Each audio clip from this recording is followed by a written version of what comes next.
Jaya Gaura Bhakta Vrinda. Jaya Jaya Shri Chaitanya Jaya Nityananda. Jaya Jaya Shri Chaitanya Jaya Nityananda. Jaya Dvaita Chandra Jaya Gaura Bhakta Vrinda. Jaya Dvaita Chandra Jaya Gaura Bhakta Vrinda. We're reading this morning from Sri Chaitanya Charitamrita.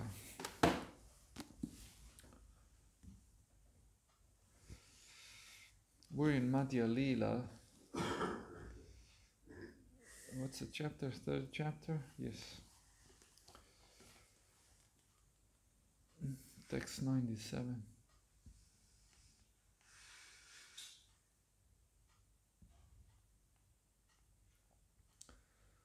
Tore nai mantranakari painutara phala.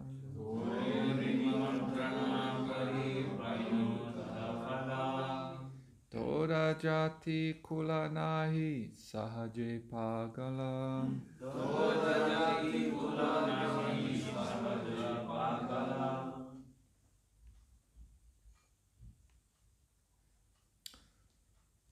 Tore nimantranakari painutara phala. Tore nimantranakari painutara phala. Tora jati kulanahi sahaje pagala. Tora jati kulanahi sahaje pagala. Would anyone like to chant? Tore nimantranakari painutara phala. Tore nimantranakari painutara phala. Tora jati kulanahi sahaje pagala. Tora jati kulanahi sahaje pagala. Tore nimantranakari painutara phala. Tore nimantranakari painutara phala. Tora jati kulanahi sahaje pagala.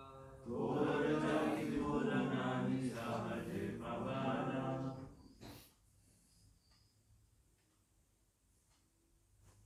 Tore nimantranakari painutara phala.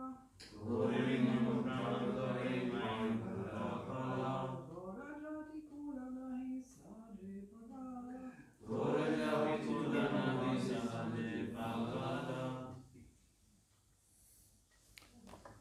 Tore, Tore, you, you, nimantrana, nimantrana, invitation, invitation, kari, kari, making, making, painu, I know, I have gotten in return, I have gotten in return, tara, tara, of that, of that, phala, phala, the result, the result, tora, Torah, your, your, jati kulanahi, jati kulanahi, there is no indication of your caste,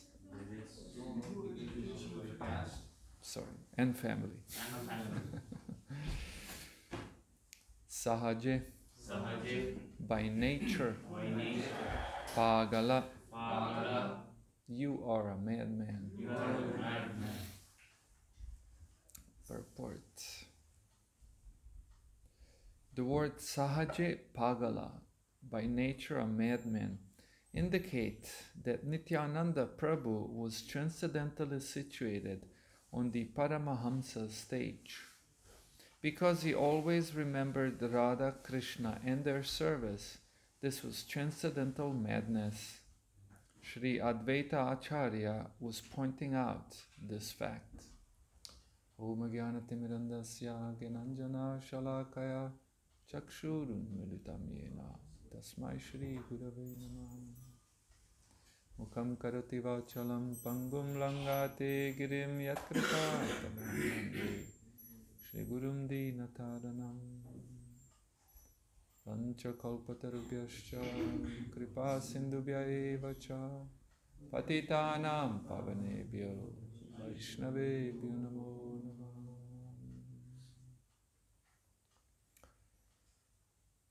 Pagal kina bole, chagal kina kai. Did you ever hear this?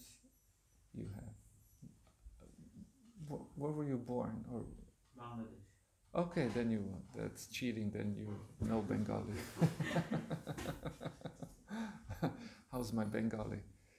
Good.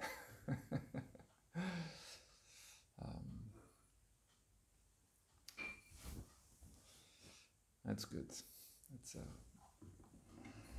good testimony from a Bengali about my Bengali. That's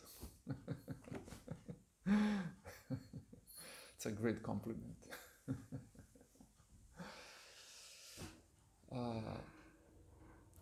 Prabhupada used to say this, that what a madman won't say and what a goat won't eat. Apparently goats eat just about anything. And so those people who are mad, they just can say anything. And you can see this. People who lost their minds or just stupid can say just anything. And even when you point out the stupidity to them, they don't care. So in this way, just as a goat will eat anything, a madman will say anything. And I mean, I had several such experiences, but this one really stands out because I really got into it with this person when I was selling books. That was many, many moons ago.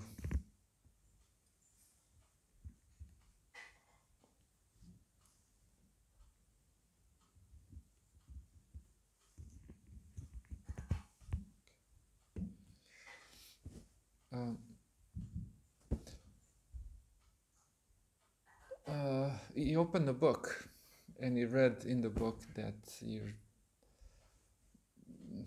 the book was condemning meat eating. And he said, but I like to eat meat. And I said, well, just because you like something doesn't make the thing a right thing to do. And he heard this and he just said, but I like it. And at this point I was thinking, he's probably stupid, because some people are so dull.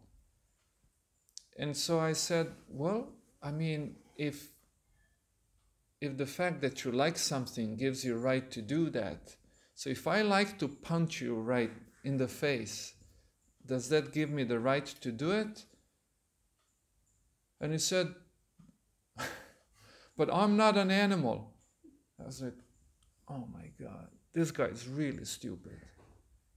I mean, this is mad. This is absolutely mad. How do you even talk to such a person? That's a madman. So Prabhupada used to quote that what a goat won't eat, similarly, what a madman won't say. And so this person's beyond help. Now here we have Lord Nityananda described as pagal. Is it a long A? Pagal, right? Pagal, yeah. A mad person, a madman. And I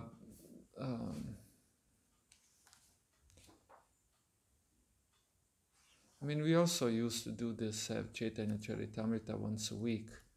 But then you totally lose track after a week where you are. You lose the sense of the flow of... so I don't know how much you have retained of what's happening in this chapter. Does anyone know? Does anyone remember?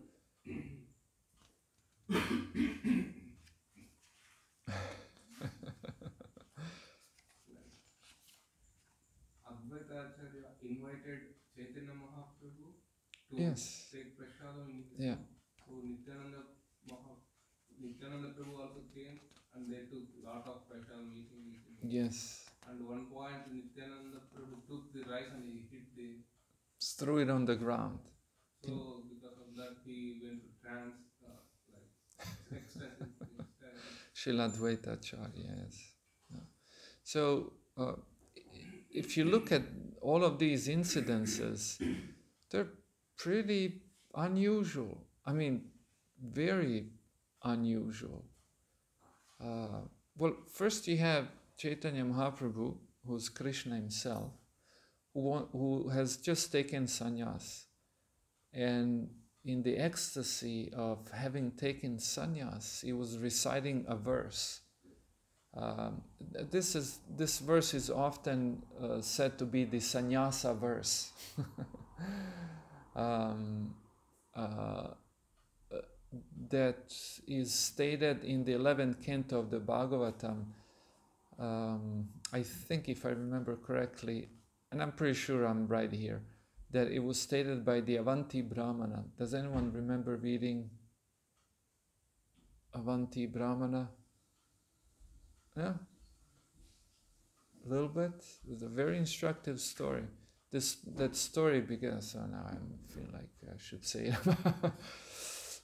That story begins with a verse that's repeated in the Bhagavatam, I think 5 times. I would have to check, but 3 for sure.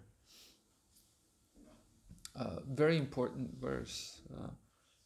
Speaks about illusion and reality, and how person who's under the influence of sensual gratification, and therefore things in terms of dualities, pleasant and unpleasant, is like a person who is asleep. And in the sleep, that person is experiencing all kinds of varieties of pleasant and unpleasant things. But he's asleep. Like, that's all illusion. And so similarly, that verse says that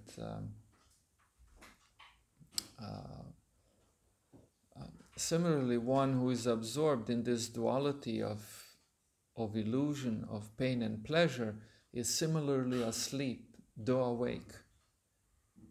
And then it begins the story of Avanti Brahmana, who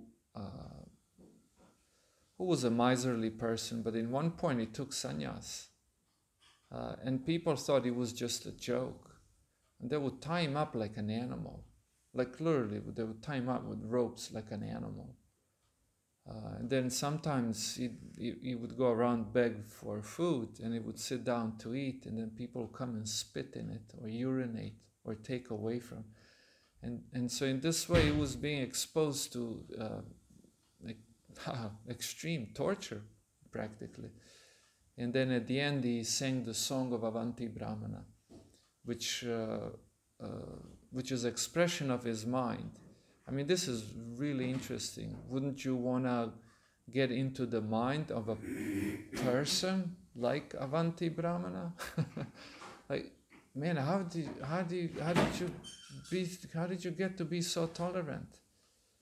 Because he was absorbed in real reality, not in the reality of illusion. And there's one statement there that says that he will achieve all perfection by completely surrendering to the Supreme Personality of Godhead. And that's the sannyasa verse. So in this way we could say everyone should be a sannyasi according to that verse, but it specifically over time was treated as a sannyasa verse. So Chaitanya Mahaprabhu has just taken sannyas, and he's in all ecstasy reciting this very ecstatic verse.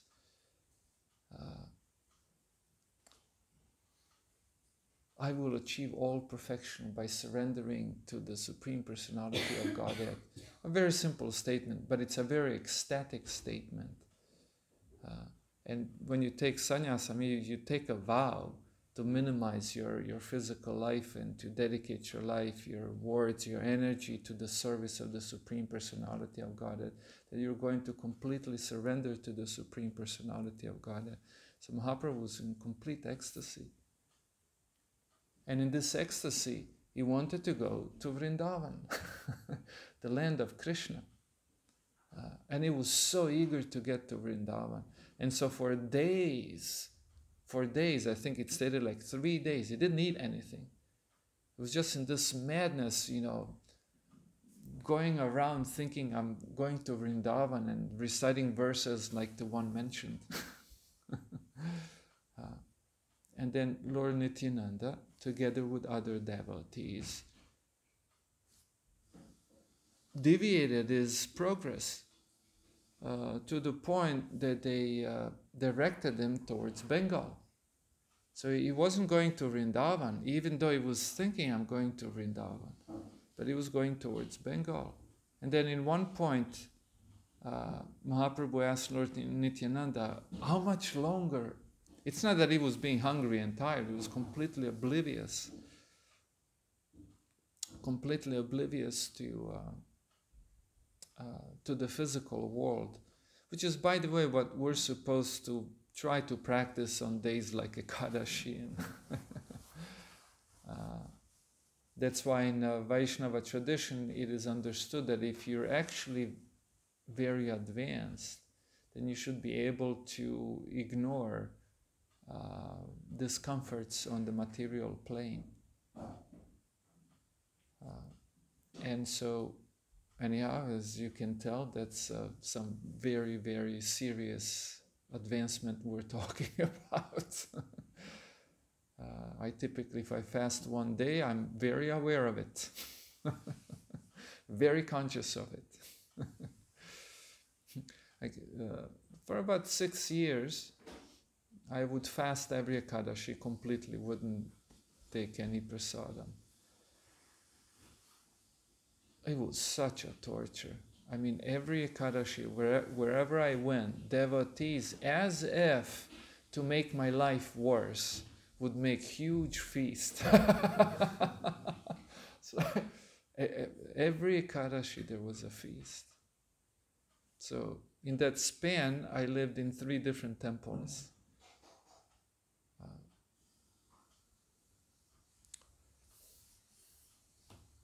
But Mahaprabhu was completely oblivious, and in his eagerness to reach Vrindavan, he was asking Lord Nityananda, who traveled with him. There were a few other devotees traveling with him. Lord Nityananda was asked, are we getting close? Lord Nityananda said, look, there is Yamuna. And he pointed to Ganga, because Yamuna doesn't flow in Bengal. And Mahaprabhu, in complete ecstasy, thinking, oh, we have reached Vrindavan, started to offer prayers. Prayers just started to come out of his mouth. Which reminds me of an incident with a friend of mine. We were brahmacharis, and he had a habit of always memorizing new shlokas, new verses. And he knew, God knows how many. I mean, I was also memorizing verses all the time, but he was really amazing. And one day he took a nap in the afternoon, lay on the floor, because we all slept on the floors. We thought beds were for neophytes. He laid on the floor, and he asked me to wake him up after a certain time. And what happened was that a wind blew, and he opened the window, and the window was just opened right over him, and he heard this noise, and he woke up, and he just like jumped. And as he jumped so hard that he knocked the window out of the hinges. You know what hinges are? You know, the little 2 devices on the side that keep the window from, yeah. It knocked the window out of the hinges, and in the meanwhile, he fell back down on the floor on his back, and the window landed on his chest or stomach, I don't know. And he lost all of the air. It knocked the breath out of his chest, and he started to choke. He couldn't inhale. And I tried to help him, but he was running around. He was running around and trying to inhale, but he couldn't. I thought he was going to choke. Then in one point he inhaled,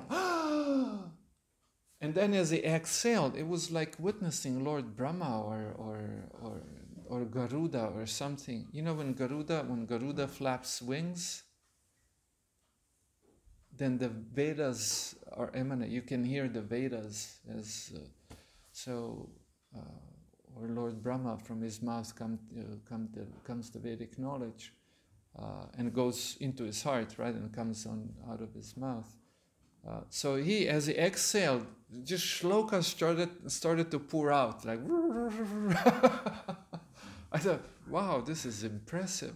Then he inhaled once again, and then again shlokas came out. Like, wow, this Prabhu is in a very good consciousness.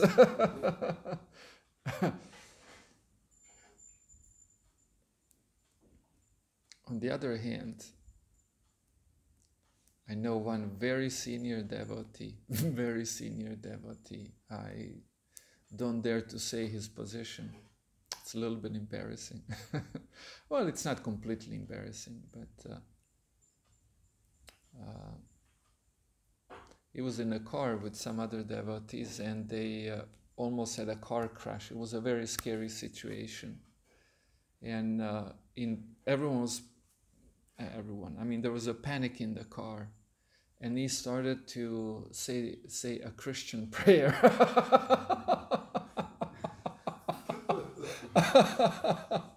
A Christian prayer just came out of him.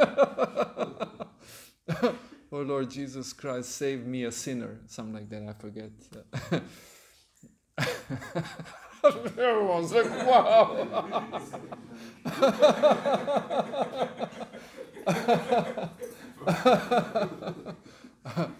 We have been infiltrated. A Christian spy.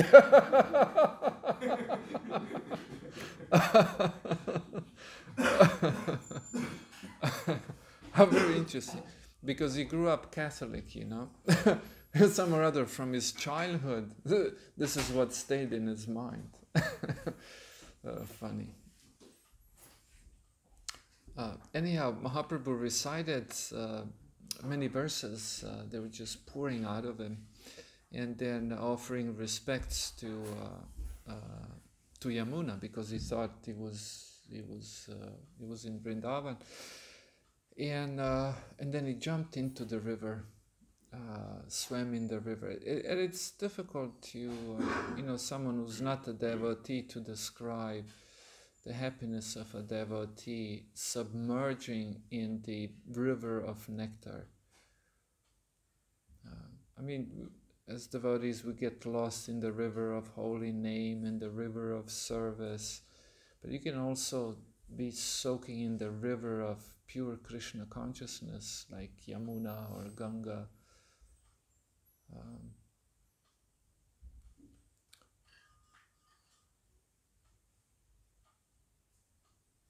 I remember this really, really beautiful part of my life.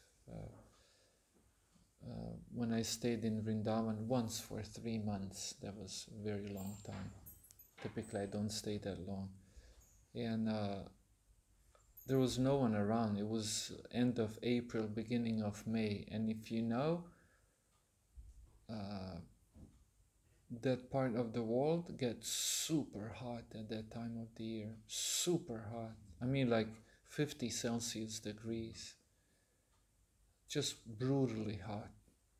And so what we would do, we would take Krishna book and go to Yamuna, and then just in dhoti like this, completely submerge into Yamuna, and then read Krishna book. You sit in Yamuna and read Krishna book. And then you come out, and then you see all of the clothes just getting dry. You're looking at it, and it's just becoming dry. Dry. The hot air would come from the desert, Rajasthani desert. And so Mahaprabhu jumped in.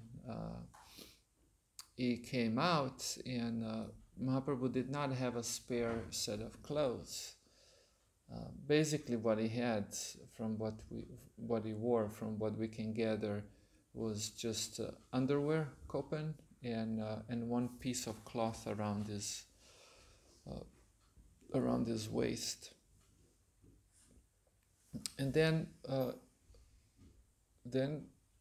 he sees Srila Advaita Acharya and he's very, very happy. I mean, what an event.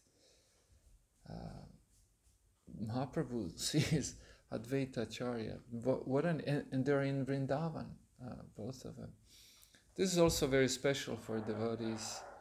Devotees go to Vrindavan and it's quite an experience to be in Vrindavan, the land of Krishna. Then there you meet a dear friend, also devotee. It's really a special thing.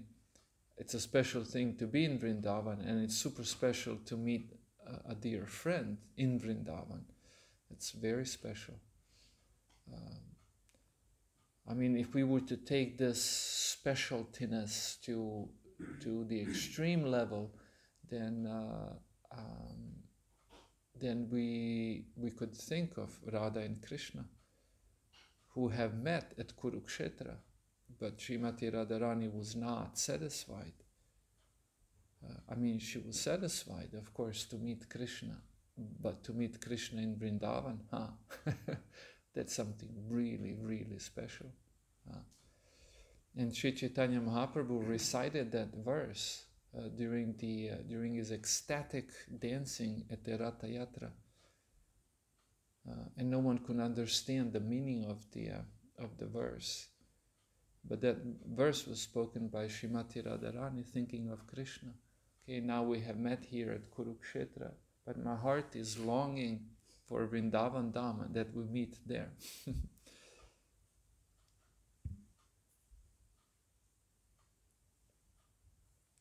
Mahaprabhu danced in complete ecstasy, reciting this verse again and again.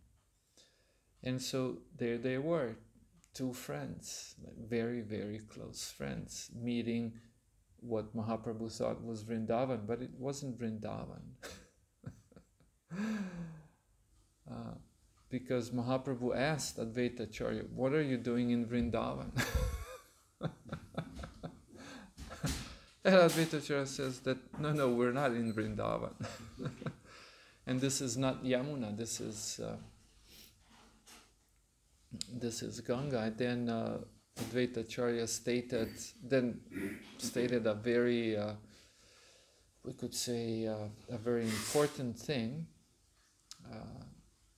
When Mahaprabhu started to become a little angry towards Lord Nityananda, like, I'm cheated. I mean, he told me that we're in Vrindavan and this is Yamuna. But it isn't. We're in Bengal and this is Ganga. Starting to become angry, and Srila Advaita Acharya said, do you know what he said?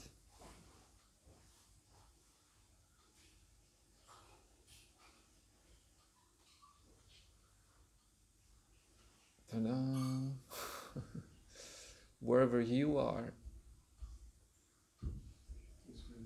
is Vrindavan. Says he didn't lie to you, because wherever you are is Vrindavan. Srila Prabhupada would, throughout the course of his life, say this quite a few times. As a matter of fact, Prabhupada often stated that his temples are embassies, spiritual embassies. And if you go to, what embassies are there any embassies in Cologne? Probably not. They're probably, if there are any, they're probably in Berlin. What's that? There are in Cologne. Really? Which one? Nepal. Okay. So if you go to a Nepalese embassy, what's interesting, in that embassy, German laws don't apply. When you enter an embassy, if you enter a Nepalese embassy, then Nepalese laws are in place, not German laws. That's how that's arranged. And so Prabhupada, in a similar fashion, said that our centers function as Vrindavan. When you enter a Hare Krishna center, you have entered Vrindavan.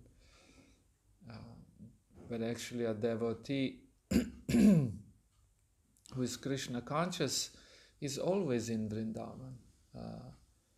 wherever that devotee goes, that is Vrindavan. And like some people go on pilgrimage, but a devotee who carries Krishna in holy places in him or her, wherever they go, that is the holy place. And to meet that person is the point of pilgrimage.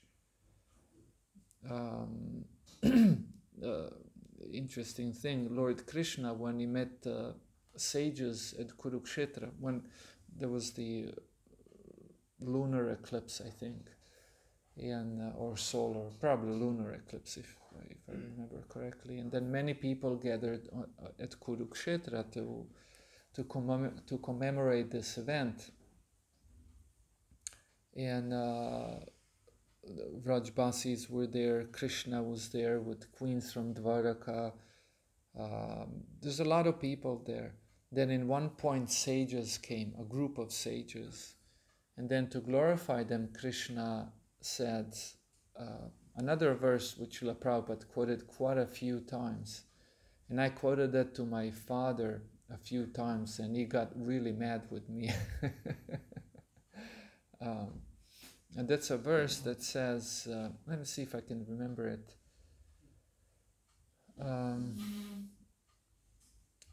Yas Tirtha buddhi salilena karhichit janesha bigeshu seva go karaha. But what's the beginning?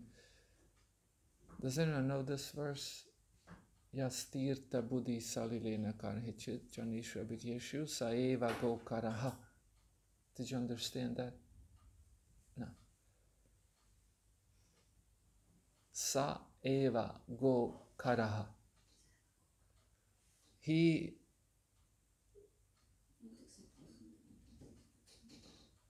Someone said here to be no better than a cow or an ass.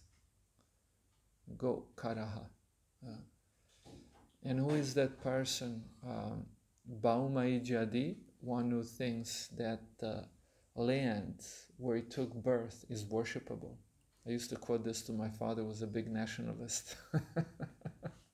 So I would tell him, I would quote this verse and then I would tell him the meaning of the verse. And the meaning is that if you think that the land where you took birth is worshipable, you're no better than a cow or an ass. So he gets really upset with me.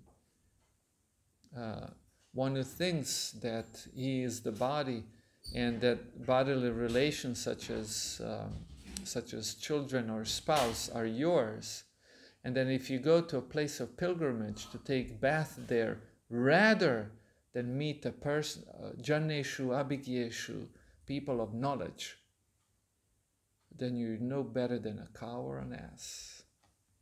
Krishna recited this to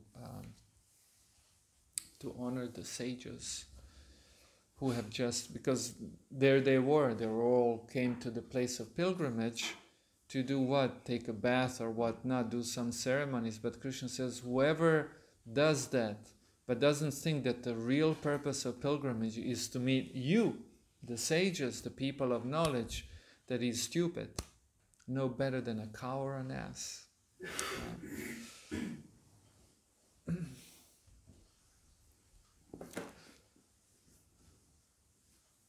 So that's what Advaita Acharya told Mahaprabhu, that Lord Nityananda didn't lie. Wherever you are is Vrindavan. And on that side of Ganga, actually Yamuna flows. Because if you go upstream, in one point, apparently Yamuna flows into Ganga. And then on that side of Ganga, it is considered that Yamuna flows. In this way, apparently Lord Nityananda didn't lie to him. But this is going on again and again and again and again, and they come to the house of Advaita Acharya, and Mahaprabhu says, oh, very nice offering, when he saw all of the prasadam. And then he says, I'll take just a little bit. But Advaita Acharya is being very aggressive, says, just be quiet, sit down and eat.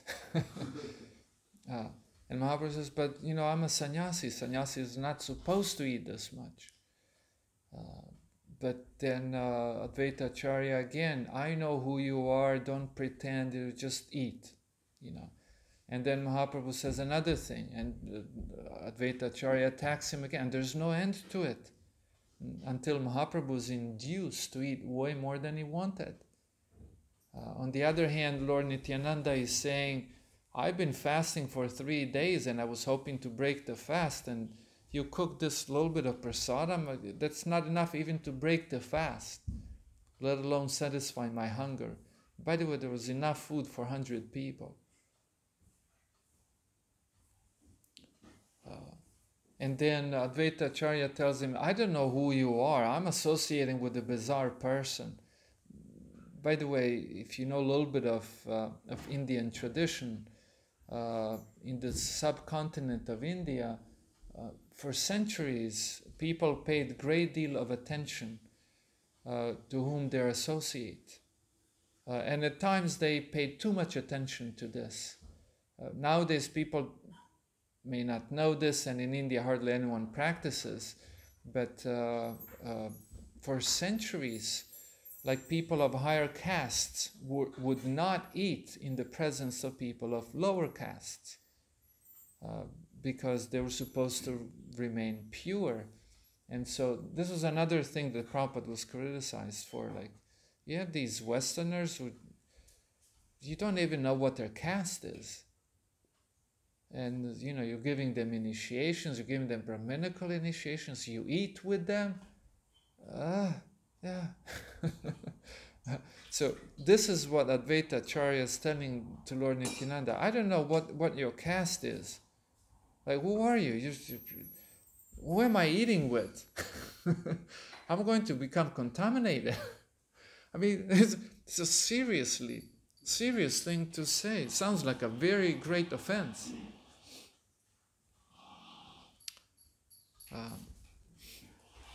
And then not only that, but he calls him a madman. You're a pagal. You can do that, but Prabhupada never did it during the class, never interrupted, even when the deities would open or close.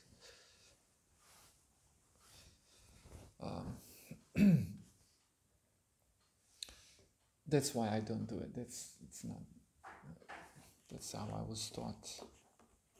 During Bhagavatam class, you don't interrupt when the deities are opening and closing.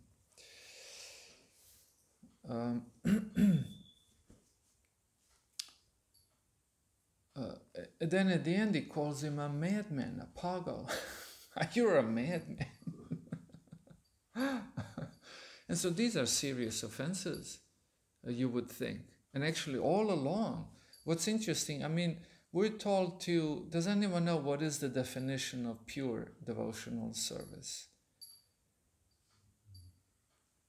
To be completely absorbed in the devotional service. Yes, but that's not, in ISKCON we have an official definition of pure devotional service.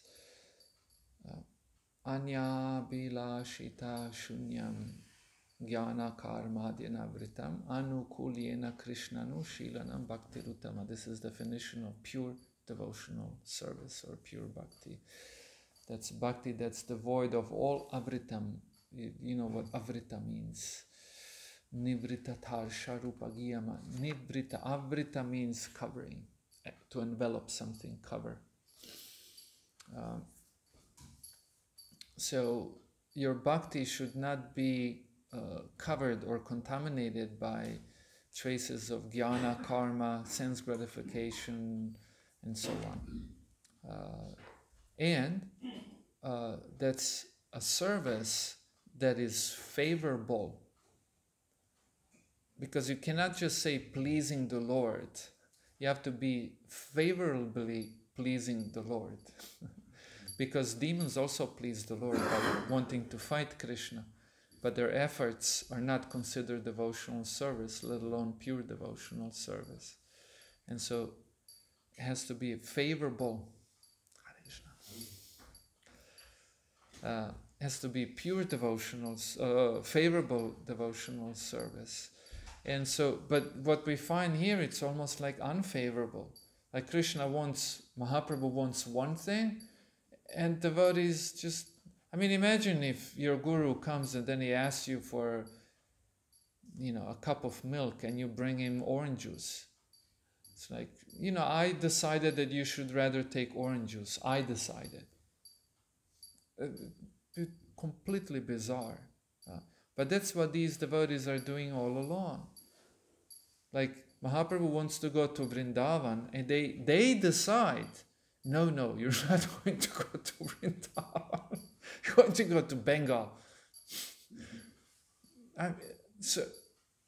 And we read this, somehow or other we read all of this and we feel some happiness in the heart and we think it's funny and we think these people really love Mahaprabhu. So why are we thinking this? Like, what is it that makes all of these contradictory behavior pleasing to the Lord? I mean, at one point Mahaprabhu was angry.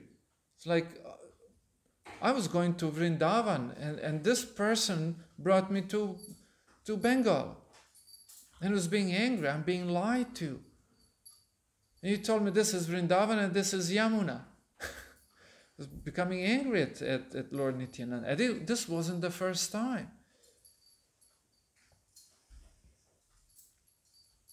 I mean, having taken sannyas, Mahaprabhu had a Mayavadi danda.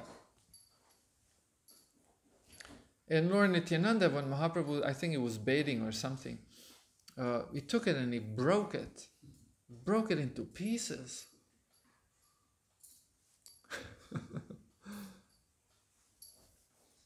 And as a matter of fact, when Mahaprabhu went to Jagannath Puri, then in one point he had a fight with his devotees and he said, look, that's enough. What's enough is enough. You are not traveling with me anymore. We can go to Jagannath Puri, but you are going or ahead of me or behind me, but you're not going to travel with me. Like he had enough. So how do we understand this? I mean, should we imitate some of this? Should we also behave? Who should behave like this? And how do we even recognize when this is favorable devotional service and when it is just offenses? On the other hand, we had devotees who simply spoke the truth and were being cursed by their guru for speaking the truth. When Srila Ishwara Puri was passing away from this world, he was lamenting, "Oh Lord, I'm about to die and I can't remember you." Of course, it's like, I can't remember you. Oh Krishna, I can't remember you. Oh Krishna, I can't remember you. Krishna, I can't remember you. Krishna, I cannot remember you. Of course, all he's thinking about is Krishna, but that's the madness of Bhakti. And one of his disciples was there, and he sort of corrected his guru. But, I learned from you that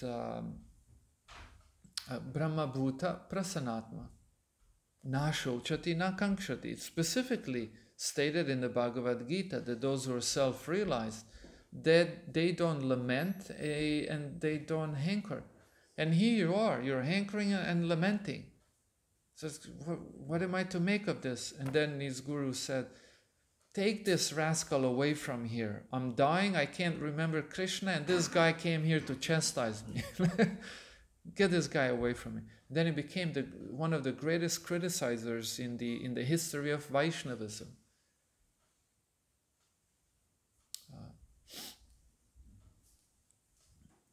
But all he said was true. Then, so here you have a person who's speaking the truth and is being cursed for it. Then over here we have people who are lying to Mahaprabhu and cheating him, and they're devotees, pure devotees. So what do you say? How can we tell the difference? Like, what's the difference?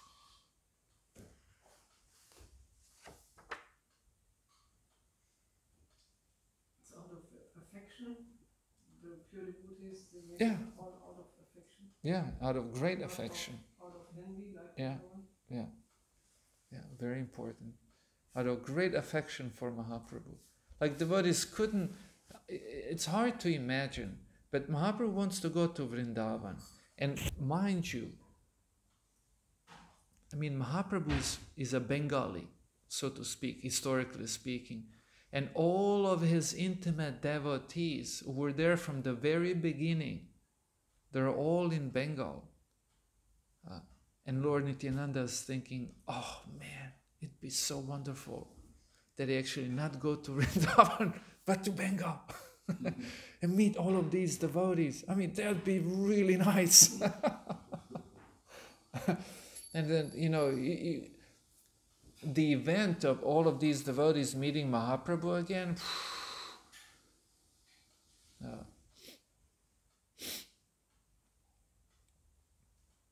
and he thought Mahaprabhu would be happy, devotees would be happy, Mother Sachi would be very happy. And he made these arrangements. Now, if we were to think about this, we could literally, we could think in terms of two types of illusion. Do you know the two types of illusion I'm thinking of? There are two types of illusion. One is favorable, the other one isn't.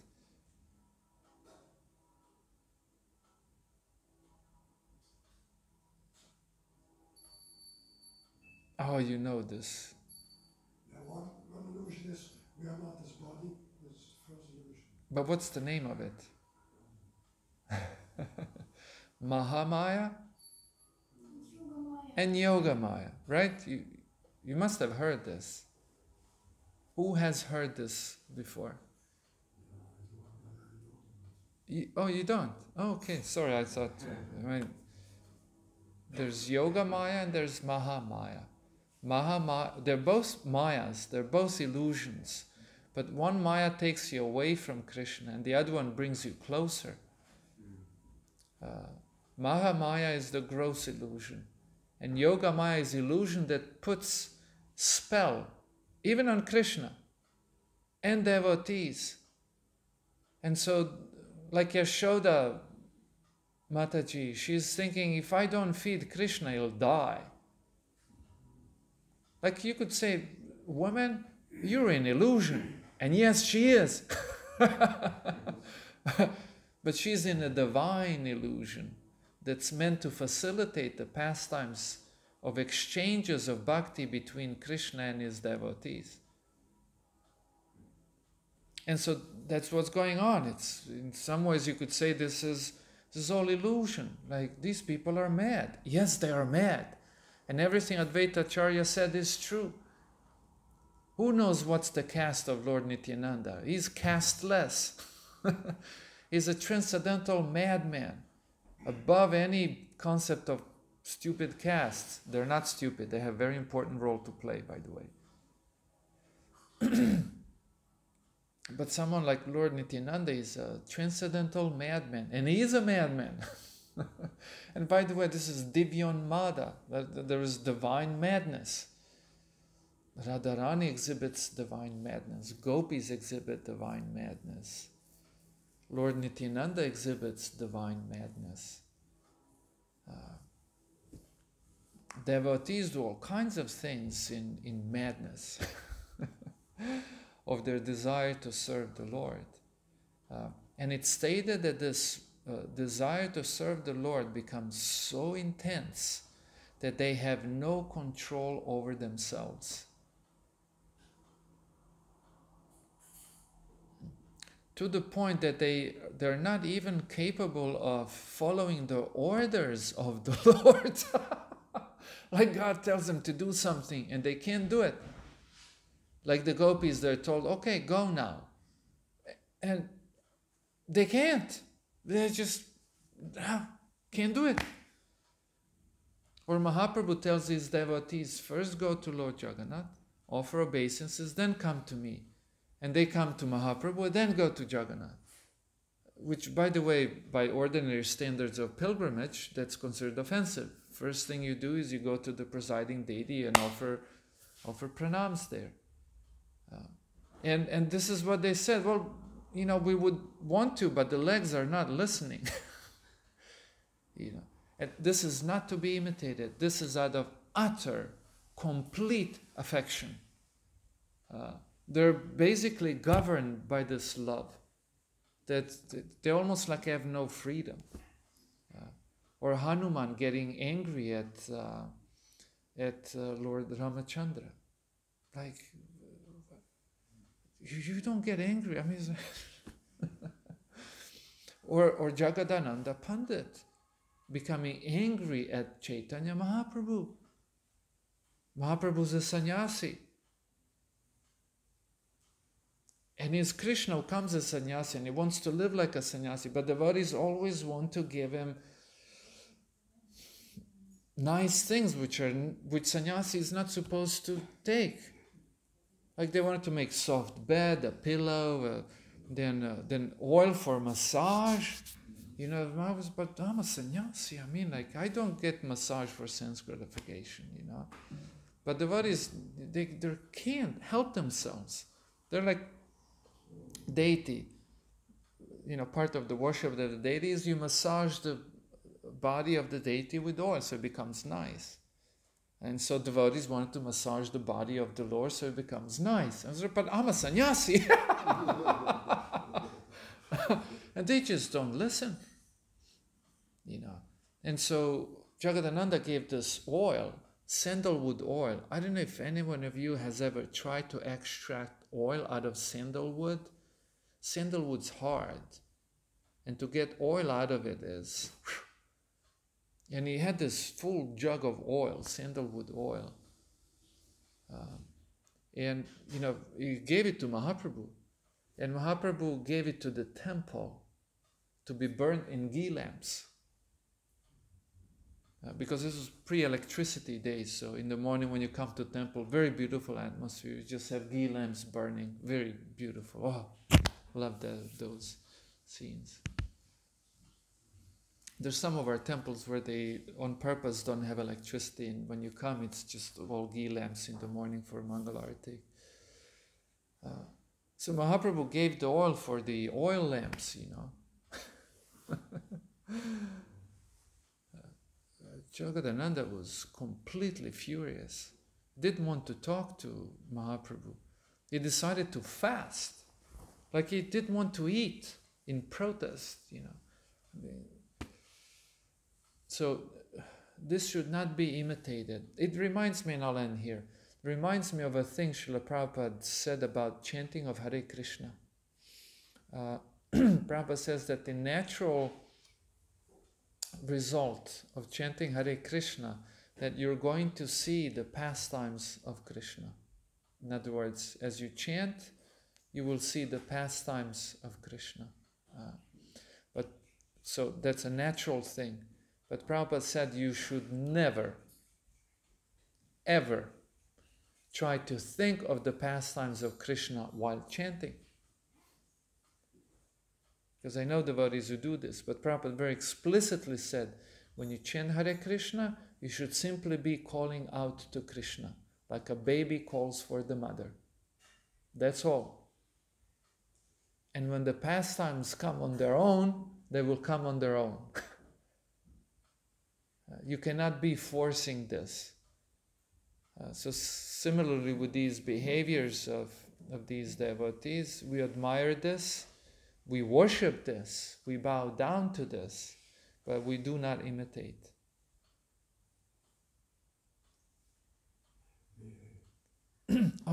Just one more thing, and then I'll end, sorry. There was this one Indian guy, all elderly, but his body looked like he was lifting weights, like he was tall and strong, like his arms were huge and it was all chiseled out, and and his face was ugly as hell. I mean, first time I saw him, I thought, this person is sinful. And he claimed to be an avatar of Chaitanya Mahaprabhu. And he said that when Chaitanya Mahaprabhu came, he gave mercy to everyone except women, which is not true, but anyway, that's what he was saying. So that Mahaprabhu would embrace people and they would get Krishna prema. But Mahaprabhu never came close to women. But now he has come again to give mercy to women too. Oh my God, this guy should be kicked with a foot in his backside, make him fly to the moon. Complete rascal. And what's interesting, like he would swoon in ecstasies. Like, they would sing Hare Krishna, you know. His followers would sing, and he'd be swooning in ecstasy, you know. And he'd be tripping and falling, and they'd be throwing big pillows, you know. So it's like, what a theater, you know. There was this one person who came to the LA temple, and he was like this, swooning in ecstasy, losing consciousness. And devotees called Prabhupada, told him about this. And Prabhupada said, kick him with your foot. If he's truly in ecstasy, he won't notice.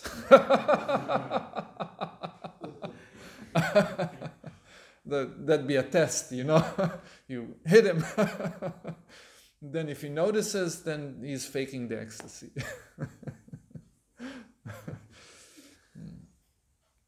So there's, throughout history, there have been many great cheaters like this guy. I forget his name. And for some years, and it's always like this. They come, they're very popular for some years, and then they just, you know, have a sex with someone, and someone tapes it, and career's over, you know. Like, now I'm remembering a whole bunch of them. But anyhow, let me finish the story of this guy. And somehow or other, some of our congregational members, Indians, this is a great thing and a great problem with Indian culture. They have tendency to worship everything. Just make sure you don't miss out on something. It's better to worship extra than less. And so they invited this guy to San Diego, some members of our congregation, that he comes to San Diego. And this guy agreed, but only if they're going to pay him money. And he set like a price of 10,000, then he jumped to 50, then he jumped to like 100 something. And he wanted a private jet. And that he sleeps with the wife of one of our, and that's when he said that, because he was adding more and more conditions. And then when it was that one, then these devotees finally woke up. Like, how stupid do you have to be? I mean, I just saw the face of this guy, could tell this guy is sinful. You know, an incarnation of Chaitanya Mahaprabhu. For God's sake.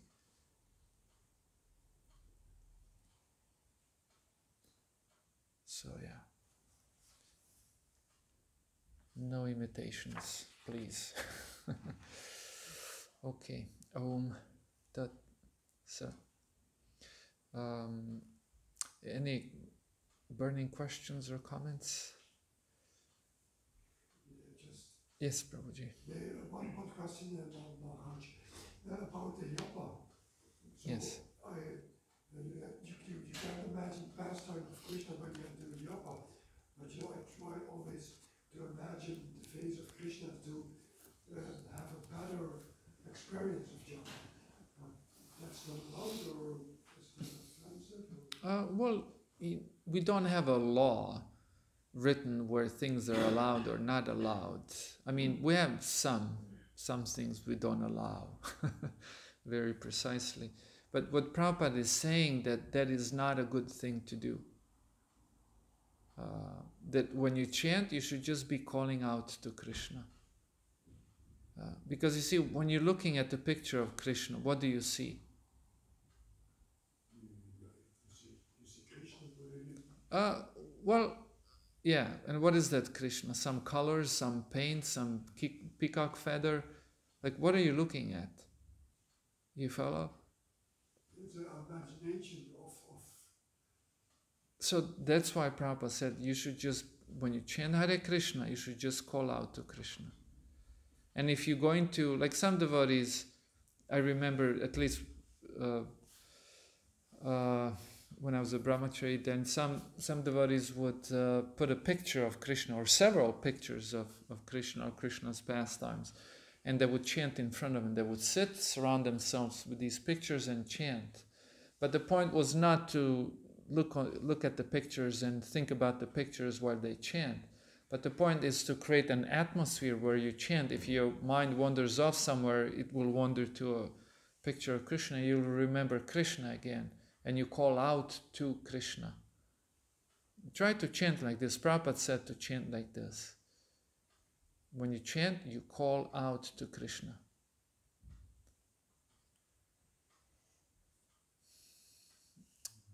Okay. Grantaraj Shri Chaitanya Charitamrita ki jai, Srila Prabhupada ki jai, Gaura Bhakta Vrinda ki